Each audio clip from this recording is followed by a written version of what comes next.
ಸಿದ್ದರಾಮಯ್ಯನವರು ಆರ್ಥಿಕ ತಜ್ಞರು ಯಾರೋ ಹೇಳಿಕೆ ಮಾತು ಕೇಳ್ಕೊಂಡು ಮಾಡಿದ್ದಾರೆ ಅಂತ ಅನಿಸ್ತೈತೆ. ಪಕ್ಕದ ನಮ್ಮ ತೆಲಂಗಾಣ ನಮ್ದು 10 ಪಟ್ಟು ಕೊಟ್ಟಿದ್ರು ಅವರು, ಇವ್ರು 5 ಕೊಟ್ಟರು, ಅವ್ರು 20 ಕೊಟ್ಟಿದ್ರು.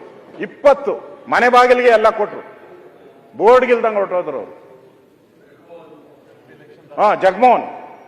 ಜಗಮೋಹನ್ ಅವರು. ನಾನಲ್ಲಿ ಒಂದು ಸರ್ವೆ ಕೇಳಿದ್ದೆ ನಾನು. ಆ ಸರ್ವೆಯಲ್ಲಿ ಅವರು ಅಲ್ಲಿ ಗ್ರಾಮ ಪಂಚಾಯತಿ ಸದಸ್ಯನಿರ್ತದಲ್ಲ, 3 ಪೈಸದ ನಯ ಪೈಸದ ಬೆಲೆ ಇರಲ್ಲ.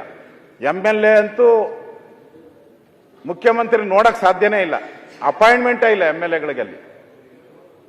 ಆದ್ರೆ ಮುಖ್ಯಮಂತ್ರಿ ಒಬ್ಬನ್ನ ನೇಮಕ ಮಾಡೋರು, ಒಬ್ಬರನ್ನ ಆ ಹಳ್ಳಿಯಲ್ಲಿ, ಪ್ರತಿ ಹಳ್ಳಿಯಲ್ಲಿ ಅವನೇ ಪ್ರತಿಯೊಂದನ್ನು ತಗೊಂಡು ಕೊಟ್ಬಿಡೋನು ಮನೆಗೆ. ಪ್ರತಿ ಮನೆಗೂ ಓಲ್ಡ್ ಏಜ್ ಪೆನ್ಷನ್ ಬೇಕಾ, ವಿಡೋ ಪೆನ್ಷನ್ ಬೇಕಾ, 2000 ರೂಪಾಯಿ ಫ್ರೀ ಬೇಕಾ, ಸೈಕಲ್ ಎಲ್ಲ ತಗೊಂಡೋಗಿ ಕೊಟ್ಟ.